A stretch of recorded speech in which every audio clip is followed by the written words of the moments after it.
Inilah Injil suci menurut Yohanes.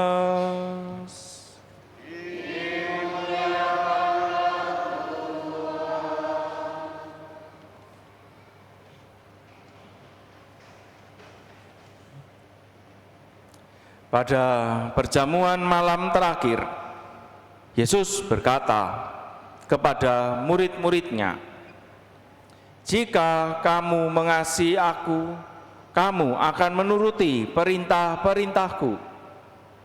Aku akan minta kepada Bapa, dan Ia akan memberikan kepadamu seorang penolong yang lain, yaitu Roh kebenaran, supaya Ia menyertai kamu selama-lamanya.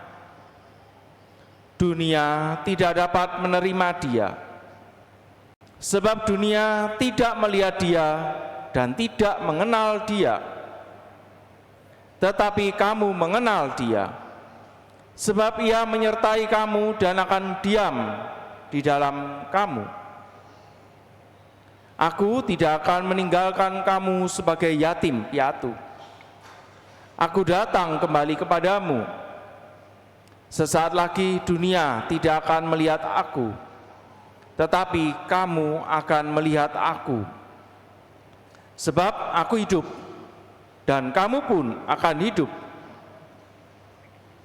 Pada waktu itulah kamu akan tahu bahwa aku di dalam Bapa-Ku, bahwa kamu di dalam aku, dan aku ada di dalam kamu.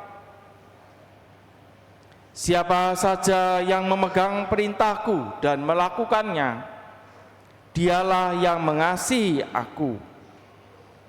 Siapa saja yang mengasihi aku, ia akan dikasihi Bapa-Ku. Aku pun akan mengasihi dia dan akan menyatakan diriku kepadanya." Demikianlah sabda Tuhan.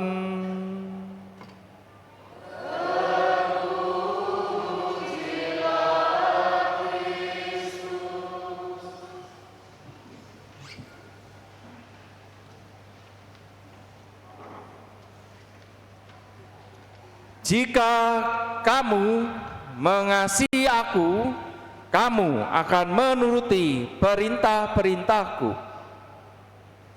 Aku akan minta kepada Bapa, dan Ia akan memberikan kepadamu penolong yang lain, yaitu Roh kebenaran, supaya Ia menyertai kamu sampai selama-lamanya. Siapa saja yang memegang perintahku dan melakukannya, dialah yang mengasihi aku. Saudara-saudari yang terkasih dalam Kristus, kira-kira apa alasan mendasar kita mengikuti Yesus? Apa tujuannya kita mau percaya sama Tuhan, kemudian kita dibaptis, kemudian kita rajin mengikuti Ekaristi, rajin berdoa dan lain sebagainya, mau terlibat dalam kegiatan lingkungan? Apa kira-kira alasannya? Saya juga sama, saya juga bertanya pada diri saya sendiri, apa ya, saya tujuannya jadi orang Katolik, sekarang saya mau jadi Romo. Kalau saya jawabannya adalah karena kita ingin supaya jiwa kita diselamatkan ketika besok kita mati, masuk surga. Dan juga supaya hidup kita selalu diberkati Tuhan selama kita masih hidup di dunia ini. Berkatnya apa? Bisa berupa kesehatan, bisa berupa keberhasilan, kesuksesan. Kalau orang kerja sukses, berhasil. Kita hidup dalam keluarga, dimanapun kita berada, kita hidup dengan damai. Kita mengalami sukacita dan kebahagiaan untuk diri kita sendiri, maupun juga untuk orang-orang yang kita cintai. Ini yang kita minta. Jadi selain hidup di surga, kita juga minta supaya selama masih hidup kita diberi berkat. Benar begitu kira-kira? Apa sama atau beda? Ada yang beda? Saya yakin sama jawabannya. Saudara-saudara yang terkasih, kita bisa mendapatkan itu semua dari Tuhan. Berkat di dunia, berkat di surga, tapi ada syaratnya. Syaratnya apa? Syaratnya adalah taat dan melakukan apa yang Tuhan perintahkan. Apa yang Tuhan perintahkan? Tahu enggak? Tahu enggak apa yang Tuhan perintahkan? Jawabannya adalah 10 perintah Allah. Ya. Masih ingat toh apa 10 perintah Allah? Yang pertama apa? Jangan menyembah berhala. Menyembah Tuhan, ya toh. Yang kedua apa kedua? Ayo apa ayo? Apa yang kedua?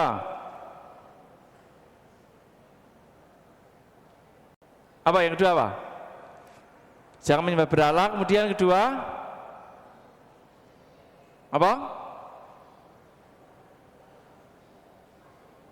Kasihilah Tuhan Allahmu. Oh ya, ngeblank aku ya. Apa ya? Yang kedua ya. Yang ketiga apa yang ketiga? Yang ketiga, kuduskanlah. Ya benar ya, kuduskanlah hari Tuhan ya. Coba nanti dilihat di rumah ya, saya juga lupa nih. Spontan soalnya. Yang keempat, apa yang keempat? Hormatilah orang tuamu. Kemudian yang kelima, jangan membunuh. Keenam, jangan berbuat cabul. 7, jangan mencuri. 8, jangan berdusta. 9, jangan mengingini istri sesamamu. 10, jangan mengingini milik sesamamu. Ini yang Tuhan minta kita untuk melakukan. 10 perintah Allah. Seringkali gampang atau sulit? Gampang atau sulit melakukan perintah Allah? Sulit. Kenapa kok sulit? Jawabannya adalah, pertama kita kadang-kadang masih egois. Masih egois dengan diri kita sendiri. Kita masih mencari kesenangan kita. Kadang-kadang kita juga masih malas. Malas melakukan perintah Allah. Mau ke gereja, wah malas wes minggu depan aja. Oh gerejane ya ono kok. Ya. Wes aku hari ini repot. Tuhan, tak maaf ya. Saya hari ini mau jalan-jalan ke luar kota. Nanti aja kalau saya sudah pulang saya ke gereja. Kadang-kadang itu terjadi. Kita masih malas. Kadang-kadang juga yang lain adalah kita kadang punya luka batin. Punya luka yang belum sembuh. Sehingga kemudian ini juga membuat kita kemudian bisa melanggar perintah Allah tadi. Malas ke gereja, aku mangkel ambil si A, si B, jengkel. Gak usah lu gereja sih, Tuhan, aku masih marah. Padahal orang punya luka sendiri, orang punya dendam itu dosa sudahan. Kemudian bisa merembet ke yang lain. Wah, aku masih mangkel dengan si A, si B. Kemudian ya sudah, saya gak mau ke gereja. Yang lain lagi, alasannya kenapa kadang-kadang kita kesulitan melakukan perintah Allah, karena kita belum sadar bahwa hidup dalam kekudusan itu membuat kita damai dan bahagia. Kadang-kadang kalau orang nggak berbuat dosa, itu kadang-kadang ya membosankan, kadang-kadang bisa jadi. Kok hidup gini-gini aja ya, lempeng-lempeng aja, bisa jadi begitu. Kemudian kita akhirnya mencoba dosa-dosa yang lain. Keluarganya bahagia, kok membosankan ya, padahal dia tiap hari ya membahagiakan, tapi dia nggak sadar. Kemudian coba-coba, wah kok si ayo coba pijet dulu mumpung kalau siang-siang bubuk siang, nah jadi begitu. Karena masa hidupnya lempeng-lempeng saja, membosankan, mencoba tantangan yang baru, bisa jadi begitu. Wah dunia malam nih kok malam minggu. Pulang gereja mampir mungkin ke diskotik lah, kemana lah, nggak tahu. Nggak sadar bahwa sebenarnya hidup dalam kekudusan itu membuat damai. Nanti kalau sudah berdosa, nyesel. Kalau sudah nyoba narkoba, mungkin nyoba judi online, mungkin coba yang lain, berselingkuh, mungkin nyoba alkohol. Kalau sudah jatuh terlalu dalam, nyesel. Wah, kalau misalnya waktu boleh diputar ulang, mungkin saya nggak akan mencoba ke dunia ini, Romo. Selain itu, penyebab kita gagal untuk taat pada Tuhan adalah karena kedagingan kita. Kita masih hidup dengan nafsu-nafsu kedagingan. Kita mungkin lebih senang memilih hidup yang happy-happy dengan cara apa? Memuaskan nafsu daging kita. Padahal ketaatan untuk melakukan perintah Tuhan tadi adalah bukti kalau kita mencintai Tuhan. Karena tadi bagian akhir diulang 2 kali oleh Yesus. Jika kamu mengasihi aku, kamu akan menuruti perintah-perintahku. Itu di awal Injil. Di akhir Injil tadi Yesus juga mengatakan, siapa saja yang memegang perintahku dan melakukannya, dialah yang mengasihi aku. Kalau kita ditanya misalnya, apakah kalian, apakah Bapak Ibu semuanya, saudara-saudari semuanya hadir di sini mencintai Tuhan? Jawabannya apa? Mencintai Tuhan toh? Apa ada yang tidak? Ada? Saya yakin nggak ada. Jawabannya masih akan spontan, ya Romo, saya mencintai Tuhan. Lalu sekarang buktinya apa kalau kita mencintai Tuhan? Ini yang penting. Ketaatan kita kepada perintah-perintah Tuhan adalah satu-satunya cara untuk mewujudkan cinta kita kepada Allah. Hanya itu caranya, gak cukup banyak omongan. Kalau omongan anak TK saja bisa ngomong, kamu mencintai Yesus toh? Nyo, iya Romo, saya mencintai Yesus, semua bisa.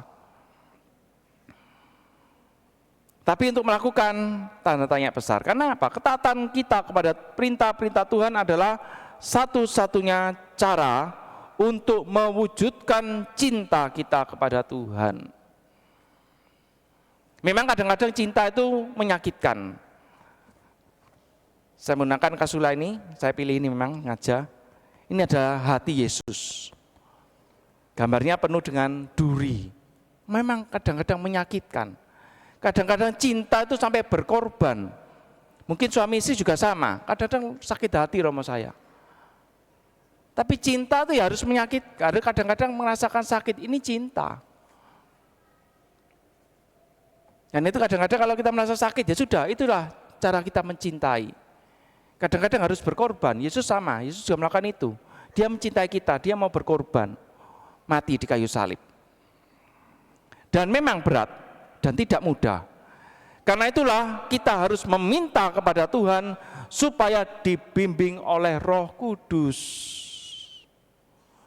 Karena tadi Yesus mengatakan, Ia akan memberikan kepadamu seorang penolong yang lain, yaitu Roh kebenaran.